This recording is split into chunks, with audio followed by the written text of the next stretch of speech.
Hello, everyone. My name is Lexi, and this is the Sincerely Self podcast. I haven't talked to you guys since last year. That one was corny. I hope everyone has had a great year so far. I'm a little behind on the game. Well, like 4 days.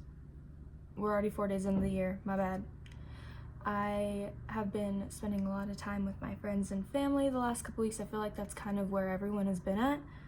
Like, the last month has been so crazy and just kind of all over the place. And January is kind of the month to recalibrate and get everything back in order. Today, we are going to be talking about how to make 2024 your year. Everyone talks about like, oh, my New Year's goals, my New Year's resolutions. This is so much more than that. And especially if you really struggled in this last year, 2023, it's always so good to be able to just set some new intentions and be able to expect the best to come, even though it may be really unknown. First thing with making 2024 your year, right? I'm gonna give you guys some methods, techniques that are going to help you change your mindset around the year and help you manifest the year that you would like to experience. First, we have to reflect on 2023 and try and look back on it with grace. Even if this was a really hard year for you and you barely got through it, you got through it. So try and reflect on the things that you have grown from 2023, the lessons you have learned, the things you have gained, the goals you have accomplished, all of the things you have achieved, and just how much you have grown as a person from this last year, even if it was hard. And just seeing it out on paper will really be able to help you organize your thoughts. With recognizing 2023, you can also kind of, after looking at that, be like, all right, what would I like to keep the same moving forward, and what would I like to change in my daily routine, in my belief systems? What would I like to keep how it is because it's helping promote me into the best person that I can be, and what do I need to change or adapt to help me grow further. Also recognize that you had to experience those negative things and those humbling experiences to become the person you are now. You gained certain skills and certain characteristics from these things that have helped you grow and are going to help you further grow in the future. Nothing is a coincidence, and the challenges that we face in life are put there to help us grow. And we wouldn't be able to become our highest selves without going through really hard things. And it is really tricky to navigate, and it's okay to feel really upset and really frustrated, but the past is in the past, and right now you're creating your future. So what can you do in the present to change your mindset around it? Another thing that I want to touch on with this is time. Having the belief that you are running out of time, there's not enough time for you to accomplish all of these things that you want to accomplish, or that you're too late. Time is just a construct, right? It's just a belief system, and everyone views it differently. So if you believe that you do not have enough time for things, you will be presented with opportunities and situations that will solidify that belief. If you believe that time is abundant to you and that you are right on track with achieving all of your goals, you will be presented with opportunities that will solidify that belief. I think the big focus for 2024 should be recognizing how your beliefs affect your reality, and also recognizing how your opinion on yourself and your self-esteem affects the manifestation of your reality. Everything honestly comes down to self-love, and I'm going to tell a little story of my journey kind of with self-love and how I didn't I knew it was important, but I didn't realize how drastic it is to improve your self-esteem and how you view yourself, because it can be detrimental to your life. 2021-ish, my self-esteem was the lowest it had ever been, and I did not view myself as worthy for any of the things that I wanted in life, any of the things that I had. All of my friendships, I felt like they could have a better friend, I felt like I was a weight to everyone.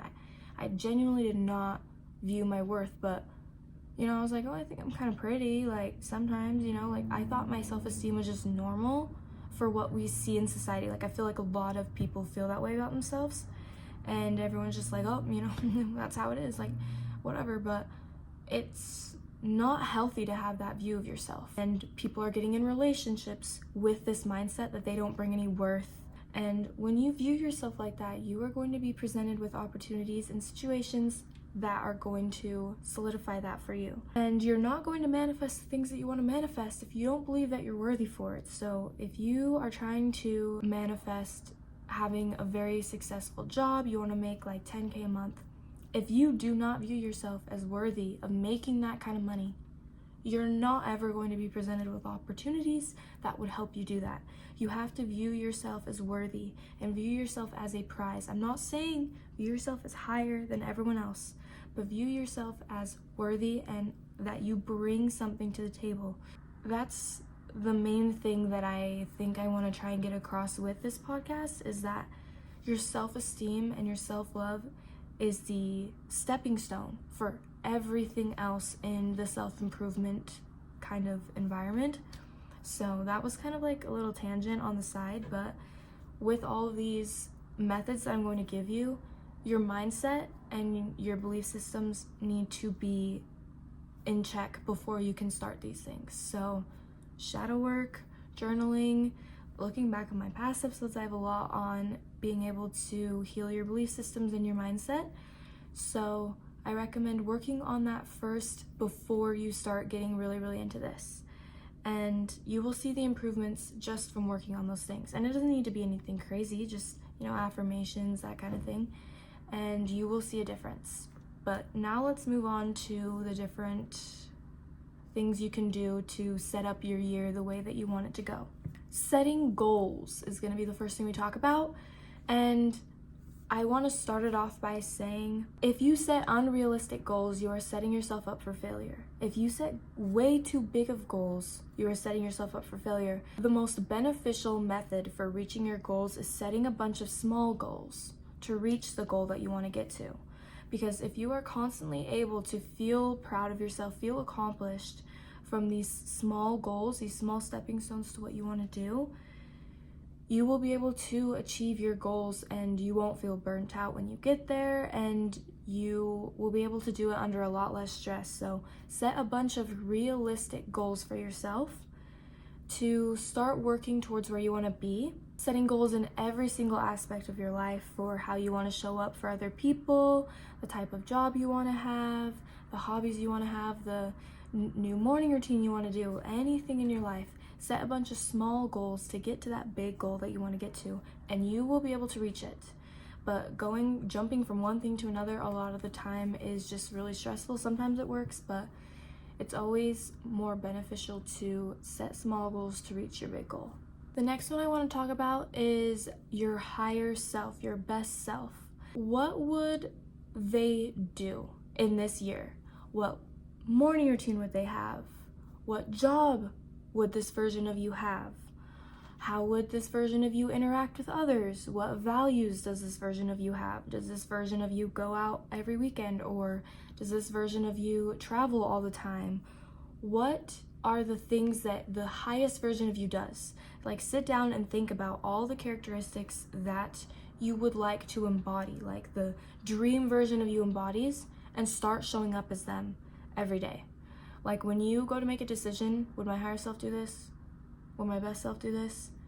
Just in every single decision through your day, just start being very aware of that, and slowly but surely you will start adapting and growing into that person that you would like to be. Writing it all down, especially in the first month of the year, is very beneficial because you can look back on it when you are kind of feeling a little stagnant, a little drawn away from the goal in mind.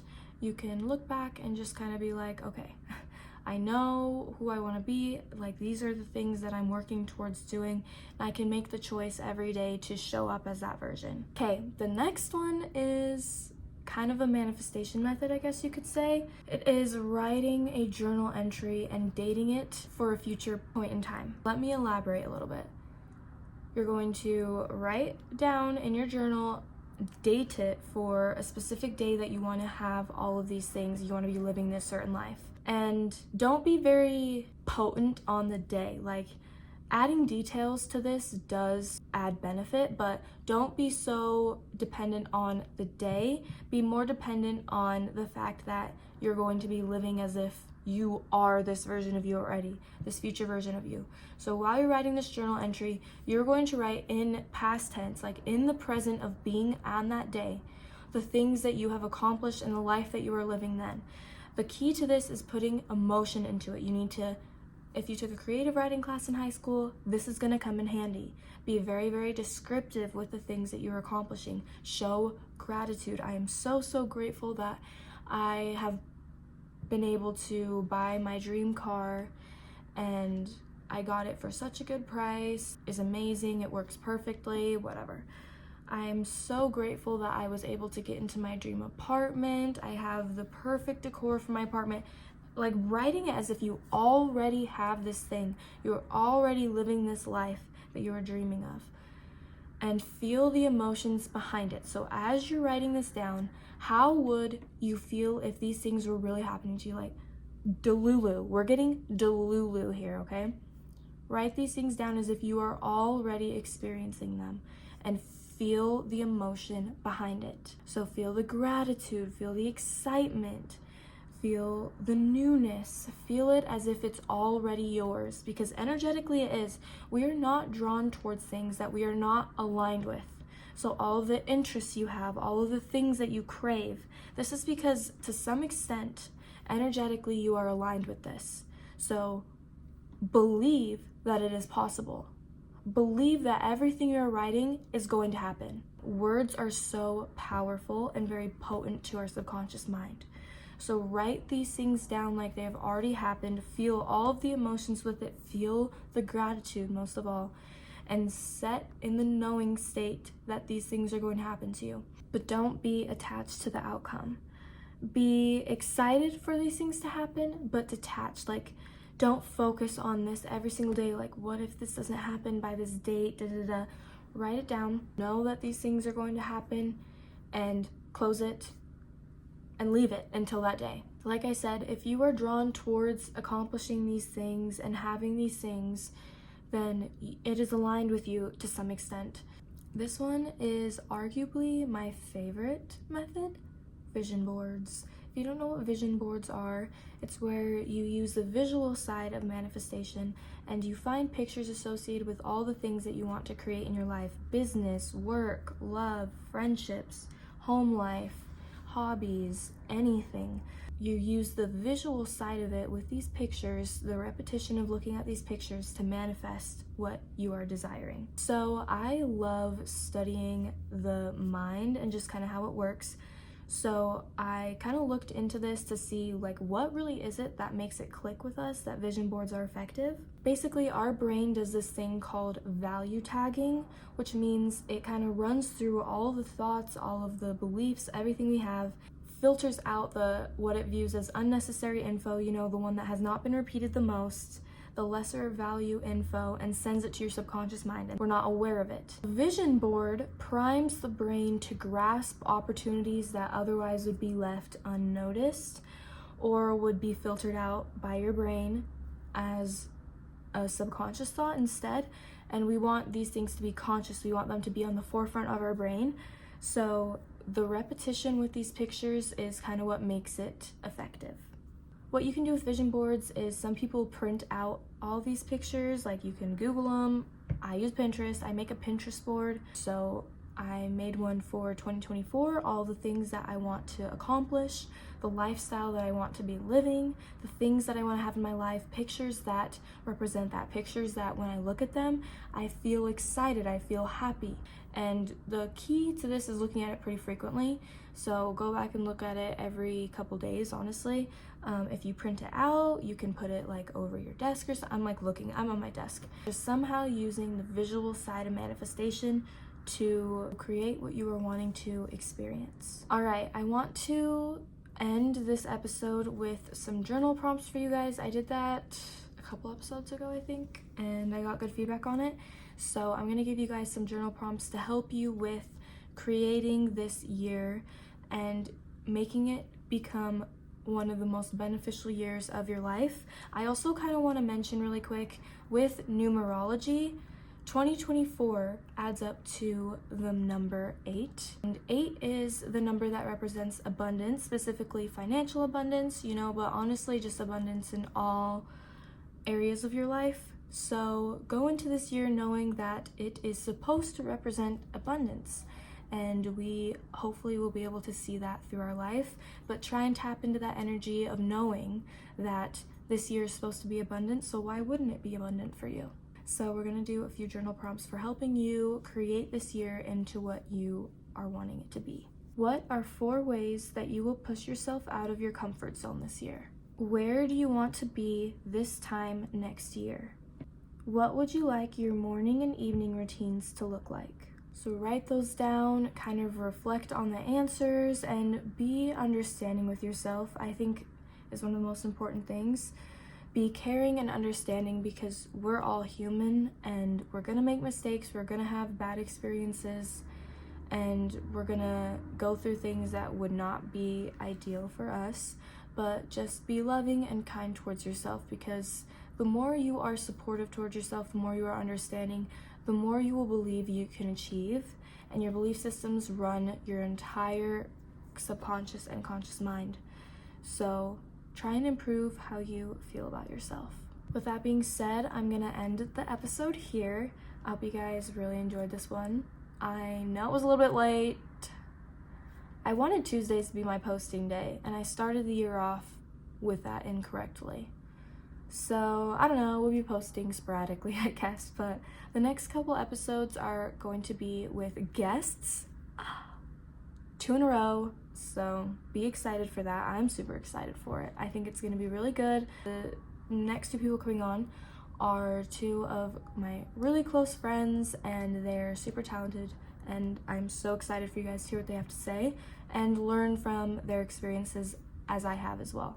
If you are listening to this audio, make sure you give Surly Self some 5 stars if you enjoyed it, and also leave a comment. Let me know what is a goal you're working towards this new year, and which method of these are you going to try. If you are watching this on YouTube, make sure you give it a thumbs up, subscribe, comment also a goal that you're going to work on this year, which one of these methods. If you've tried one of these out, let me know. I would love to hear if anyone has tried any of these and how it has worked in their life. I think that would be super cool. I always link my Instagram for Sincerely Self in the description of every episode, both the audio and on YouTube. If you guys would like to follow the Instagram, I post journal prompts, quotes, clips from the episode, and lots of other things to just kind of help you grow as a person and just to help you throughout your day-to-day. So go check that out if you are interested. I will see you guys next week.